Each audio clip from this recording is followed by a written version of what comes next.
The courtroom was colder than I expected. The air smelled faintly of wood polish and nerves. When I stepped through the doors, every head turned. My shoes clicked against the tiled floor, steady, even though my heart felt like it was trying to escape my chest. I hadn't worn this navy suit since Tom's funeral, and slipping into it that morning had felt like putting on armor. Marissa was already there, sitting straight-backed beside Grant. She looked beautiful, as always, calm, collected, pretending this wasn't her doing. Her blonde hair was tied neatly, her lips curved in a small, sharp smile. When her eyes met mine, she actually laughed. It wasn't loud, but it cut through the silence like glass breaking. Grant didn't laugh. He didn't even look up. His hands trembled as he fumbled with a stack of papers. I noticed the sweat beading on his forehead.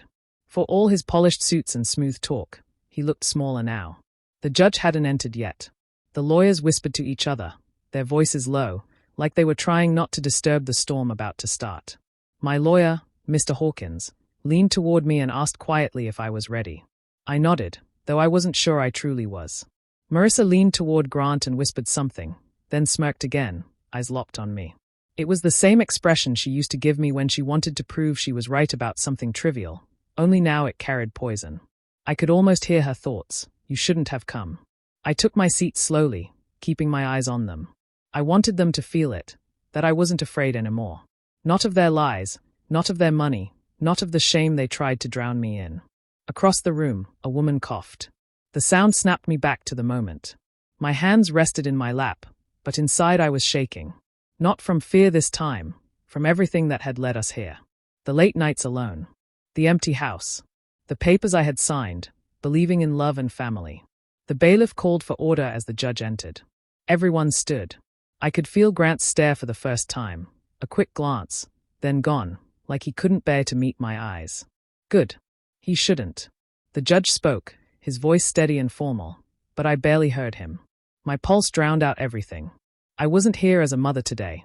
I was here as someone who had been betrayed and was finally ready to speak. When the judge asked if I was ready to testify, I rose from my chair. My legs felt heavy, but I stood tall. Marissa's smirk faded just slightly.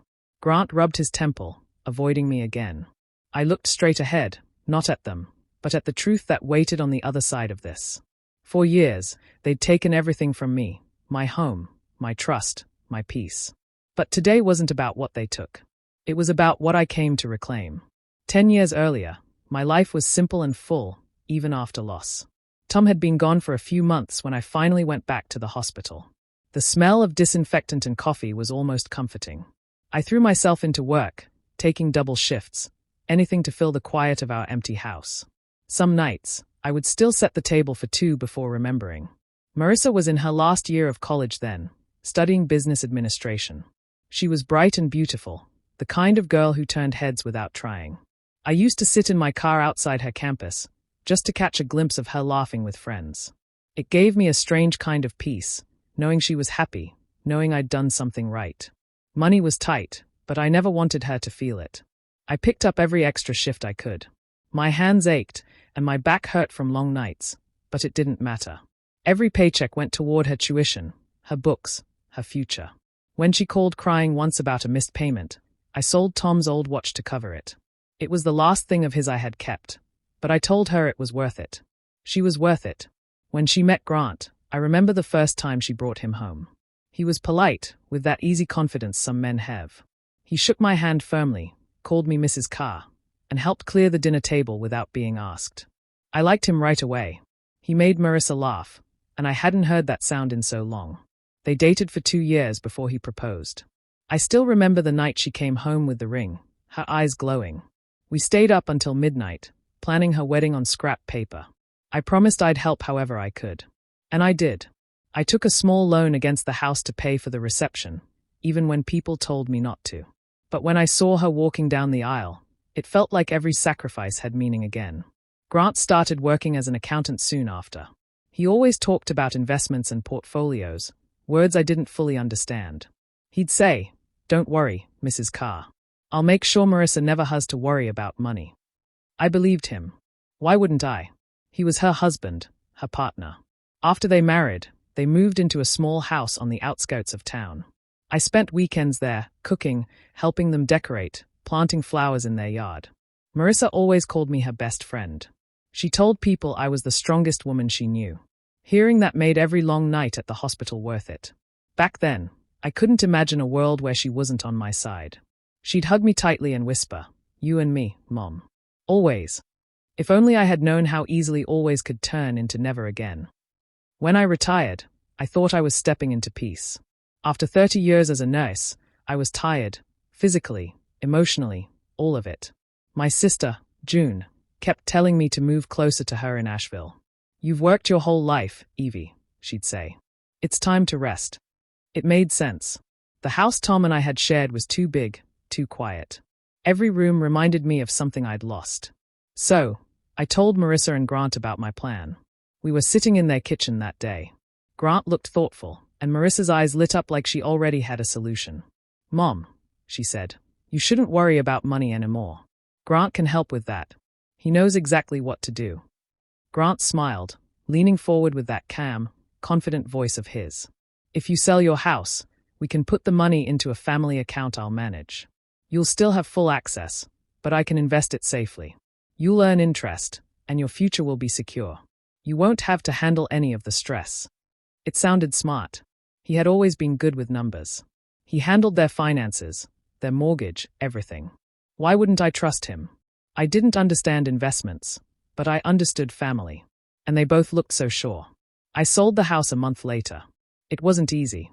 Watching strangers walk through the rooms where I'd raised my daughter felt like peeling off pieces of myself. But when I handed Grant the check, I told myself it was the right thing. He promised he'd take care of it like it was his own. He came by with a stack of documents. "Just standard forms," he said, smiling. "I'll handle the rest." I signed where he pointed. I didn't read much, I was tired, and I trusted him. He hugged me afterward and said, "You did the right thing, Mom." Marissa nodded beside him, holding my hand. I remember feeling grateful, safe, even. For a few months, everything seemed fine. I got statements from the bank that looked normal. Marissa and Grant would call now and then, talking about how well the investments were doing. I didn't ask questions. I believed every word. Then one afternoon, I tried to withdraw some money for new furniture. The teller frowned and said my balance was zero. I thought it was a mistake. I went home, checked online, same thing. Every account connected to that transfer was empty. My savings, my retirement, the house money, all gone. I called Grant right away. He didn't answer. I called Marissa next. She picked up, but her voice was different, flat, distant. When I asked her what happened, there was a long silence. Then she said, "You signed everything, Mom. It's not our fault you didn't read it." For a second, I couldn't breathe. The room spun. My own daughter, the girl I'd worked myself sick to support, was speaking to me like a stranger. I tried to ask why, but she hung up. That night, I sat alone in the little apartment I'd rented, staring at the empty space where my life used to be. The papers I'd signed were still in my bag. I wanted to tear them apart, but I couldn't. All I could do was whisper to the quiet walls, "What have you done to me, Marissa?" The weeks after losing everything passed in a blur. I went from having a warm house to packing my life into 2 suitcases. The house was gone, my savings were gone, and every call to the bank ended the same way, polite voices telling me there was nothing they could do. I didn't even have the strength to argue anymore. I found a small room above a diner downtown. The owner, Mrs. Ray, took pity on me when I told her I needed somewhere cheap. The room was small and smelled faintly of grease and coffee, but it had a bed and a window that looked out onto the street. That was enough.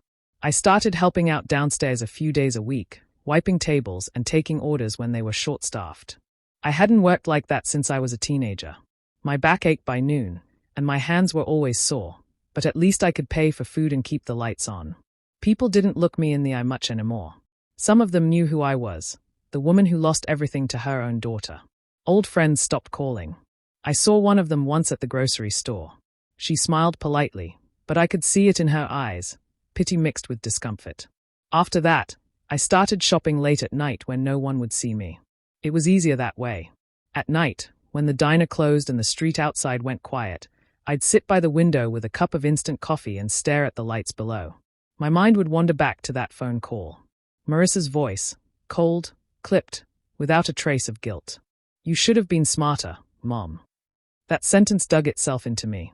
I heard it every time I closed my eyes. I tried to make sense of it. I had loved her. I had raised her alone. I had given her everything I had left in me. And still, she had looked me in the eye and taken what little I had left. I thought of Tom and how disappointed he would have been. I thought of the wedding day, of her laughter, of the promises we once made to each other. Every memory that used to warm me now burned. But underneath the pain, something else started to form. At first, it was small, a quiet voice in the back of my mind. It told me not to give up.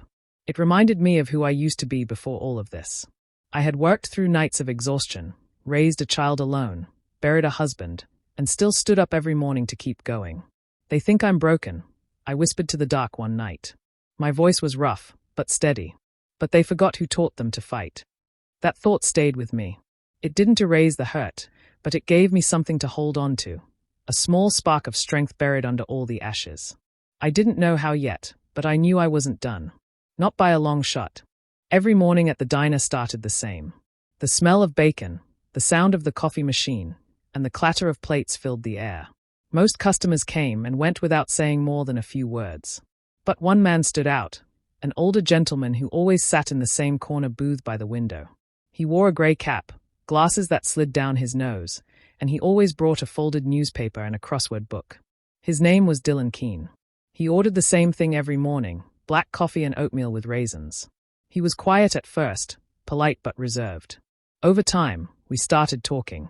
It began with small things, the weather, the crossword clues he couldn't figure out, little jokes about how the coffee was strong enough to wake the dead.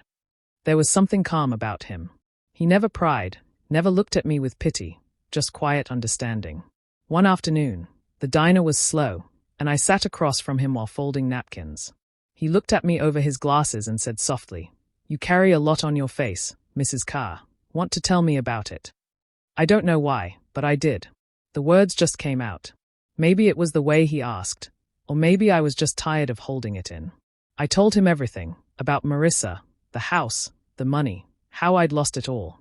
He didn't interrupt, didn't try to comfort me. He just listened. When I finished, I laughed bitterly and said, I was foolish to sign those papers. I handed them my life, and they took it.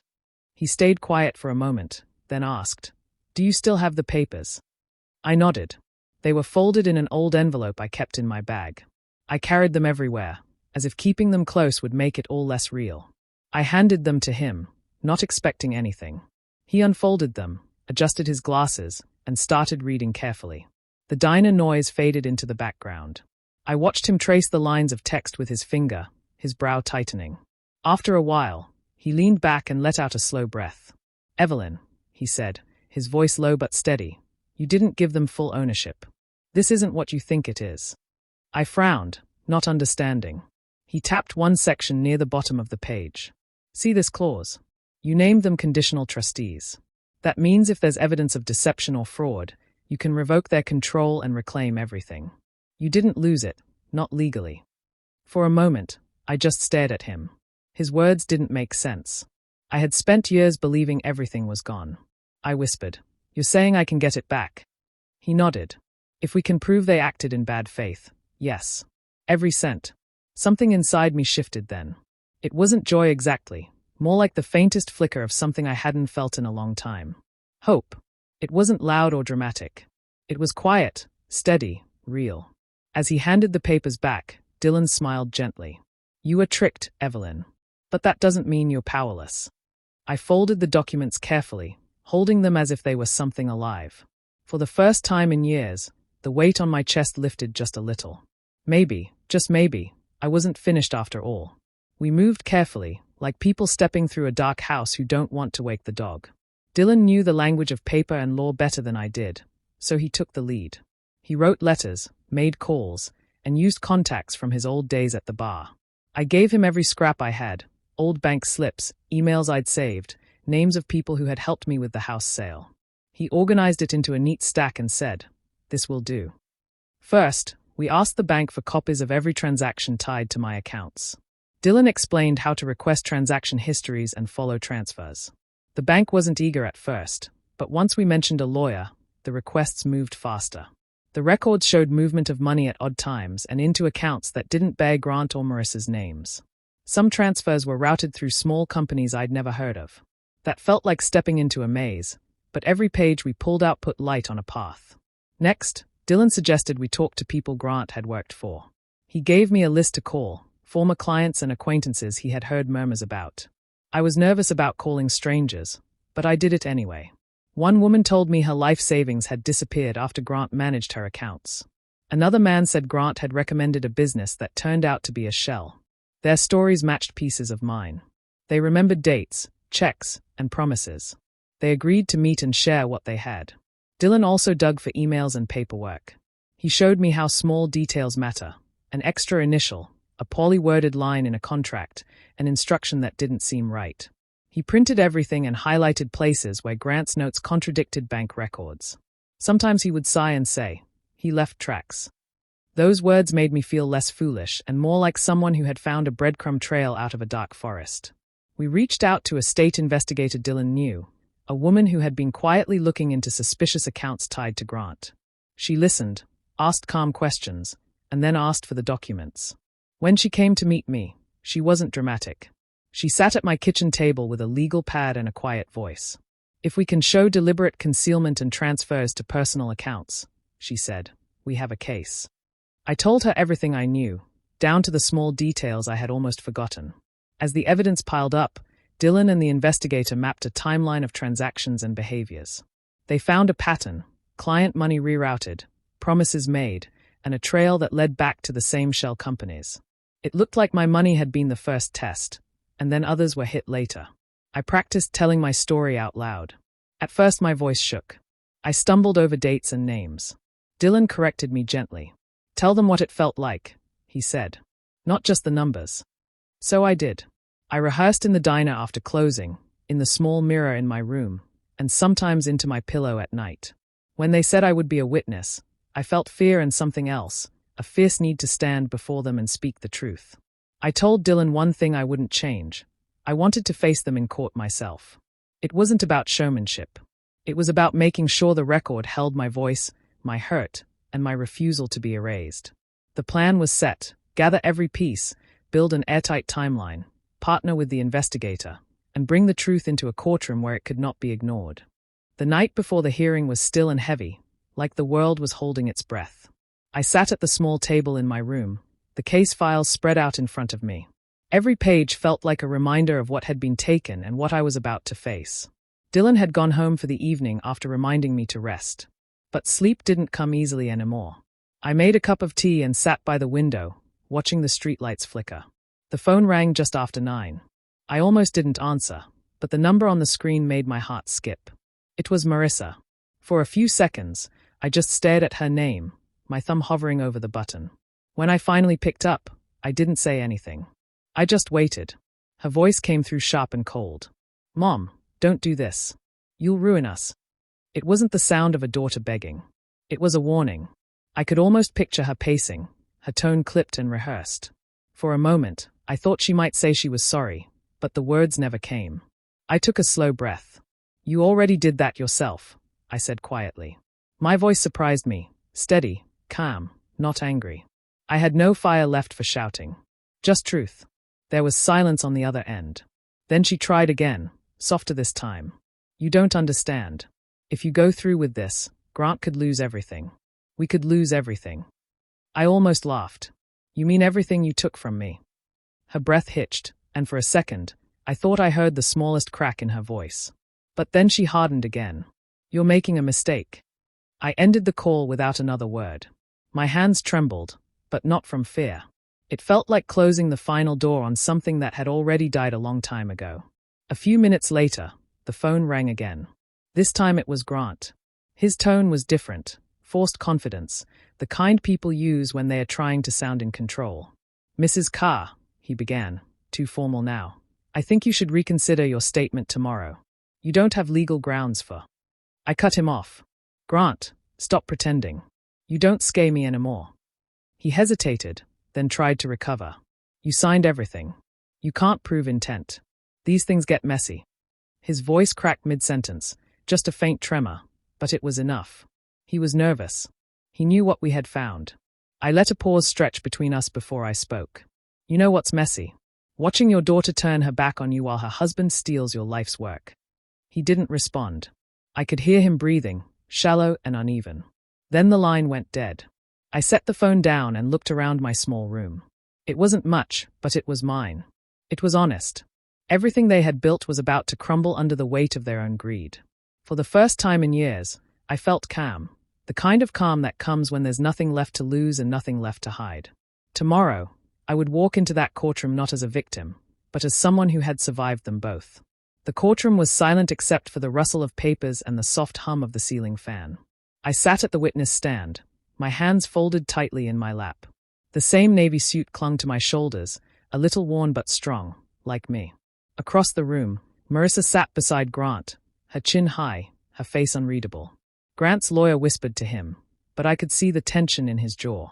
He wasn't as confident as he wanted everyone to believe. My lawyer, Mr. Hawkins, nodded to me to begin. I took a breath and started to speak. My voice trembled at first, but I kept going. I told them about the house, the papers, the transfers. Each sentence felt like lifting a weight from my chest. I handed over the bank records Dylan and I had found, the emails, and the statements from the other clients Grant had taken advantage of. The prosecutor stood, holding one of the documents high for the judge to see. Your Honor, these are direct transfers from the victim's account into shell companies tied to Mr. Leland. The funds were then moved offshore. The courtroom murmured. I could see the color drain from Grant's face. Marissa shifted in her seat, crossing her arms like she could block out the sound. Her lips twitched into a small, uneasy smile. Grant tried to whisper something to his lawyer, but the man only shook his head. My lawyer pressed on, showing each record one by one. With every page turned, more of Grant's lies came into the open. The investigator took the stand next, explaining how the same accounts were used to hide money from other clients too. The room grew heavy with silence as the truth unfolded. At one point, Marissa let out a quiet laugh, sharp and nervous. The sound echoed in the still air. She looked around like she still believed they'd walk out of there untouched. But then the judge leaned forward, his expression hard. Mrs. Leland, I would advise you to remain silent, he said. His voice carried authority that silenced the entire room. Grant's lawyer made one last attempt to argue that the transactions were misunderstandings, but the judge cut him off. He looked straight at Grant. Mr. Leland, the evidence against you is overwhelming. This court finds that you acted in deliberate fraud and theft. Furthermore, Mrs. Carr's assets are to be restored immediately. I felt my heart stop for a moment. Those words, to be restored, rang in my ears. After all those years of loss and silence, justice had finally spoken. Then came the sound I'll never forget, the metallic click of handcuffs. The bailiff stepped forward as Grant's lawyer lowered his head. Marissa turned pale, her hands gripping the edge of the table. Grant finally looked at me. For the first time, his eyes weren't full of arrogance. They were full of shame. There were no words between us, just a long, hollow stare. He tried to speak, but no sound came out. Marissa sat frozen as the bailiff led him away. Her laughter, once so sharp and cruel, had died completely. I didn't smile. I didn't need to. The truth had done what I couldn't. When the judge dismissed the court, I stood slowly, my knees shaking, not from fear but from release. I had faced them. I had spoken every truth they tried to bury. And now, finally, the weight I'd carried for years began to lift. Grant was sentenced 3 months later. The courtroom was smaller this time, quieter, filled only with a handful of reporters and a few faces from his long list of victims. The judge read the sentence without emotion. 8 years in prison for financial fraud, with restitution to those he had stolen from. I sat in the back, not because I needed to see him go, but because I needed to hear the final gavel strike. When it did, the sound felt like a door closing for good. Marissa didn't look at me as they took him away. Her eyes were red, her face pale. She hadn't come near me since the day of the verdict. But 2 weeks later, she showed up at the diner. I saw her through the window before she came in, shoulders slumped, clothes wrinkled, hair unkempt. She looked smaller than I remembered, almost fragile. When she sat down across from me, I didn't speak. She started crying before she could even get the words out. Mom, please. I was scared. Grant said if we didn't move the money, we'd lose everything. I didn't know it would go this far. I swear I didn't. Her voice shook with guilt and exhaustion. I let her talk. I didn't interrupt, didn't comfort her. I had spent too many years carrying her pain, too many nights wondering what I did wrong. Now, I just listened. When she finally stopped, I said quietly, "You already lost what mattered most." Her eyes filled again, and she looked down. "I know," she whispered. I stood and left a few dollars on the table for the coffee. She didn't follow me. I didn't walk away because I hated her. I walked away because I had nothing left to give. Some things can't be repaired, no matter how much you wish they could. Dylan stayed by my side through all of it. He helped me handle the restitution, made sure the funds Grant had stolen were returned properly and legally. He was patient and kind, never asking for anything in return. Together, we untangled years of paperwork until the accounts were mine again. It wasn't a fortune, but it was enough to start over without fear. When everything was finally settled, I bought a small cottage near a lake outside Asheville. It was quiet there, surrounded by tall pines and the soft sound of water lapping against the shore. The first morning I woke up in that house, sunlight spilled through the windows, and for once, I didn't feel the weight of the past pressing down on me. Dylan came by one weekend with a bottle of lemonade and a smile. We sat on the porch watching ducks glide across the water. "You did it," he said. I nodded, my hands resting in my lap. "No," I said softly. "We did it." As the sun dipped low and the sky turned pink, I felt peace settle inside me, the kind that doesn't come from revenge or victory, but from finally letting go. Months later, I walked back into the same courthouse where everything had once fallen apart. The halls looked the same, pale walls, echoing footsteps, the smell of paper and polish. But this time I wasn't walking in with fear. I carried only a small folder in my hand and a quiet sense of finality in my chest. The clerk at the front desk looked up as I approached. It was the same young woman who had been there the first day, when I could barely lift my head. She had watched me cry over the paperwork, had seen me clutch my bag like it was the only thing keeping me together. Today, her face softened when she recognized me. "You did it," she said with a smile. I smiled back, a small, honest smile. "Yes," I said. "I did." She handed me the last set of documents, the official confirmation that my property and finances had been fully restored. I signed where she pointed, each stroke of the pen feeling lighter than the last. No lawyers, no crowd, no daughter sitting in the front row pretending to be proud. Just me and the final line that closed this long, painful chapter. When it was done, the clerk stamped the papers and handed them back to me. The sound of that stamp echoed through the quiet office, steady and final. I thanked her and turned to leave. As I walked down the hallway, I caught my reflection in the glass door. The same face, a little older, a little more lined, but stronger. I looked like someone who had finally come home to herself. Outside, the sun was bright, warmer than I remembered it being that first day. I stepped into it slowly, letting the light hit my face. For the first time in years, I didn't feel small. I didn't feel broken. I just felt free. People say revenge doesn't heal. Maybe that's true. I didn't walk through all of this to destroy them. I walked through it to find the truth, to take back what was mine, to prove that I wasn't finished. And standing there in the sunlight, I realized I had done exactly that. I thought of Marissa then. Not with anger, but with a quiet sadness that no victory could erase. Somewhere inside me, a part of her would always remain. The child I once held, the girl who used to laugh with me in the kitchen. But the woman she became, that version of her, I had to let go. I lost a daughter that day, I whispered to myself, but I found myself again. The wind moved through the trees, soft and steady, carrying away the last of what used to hurt.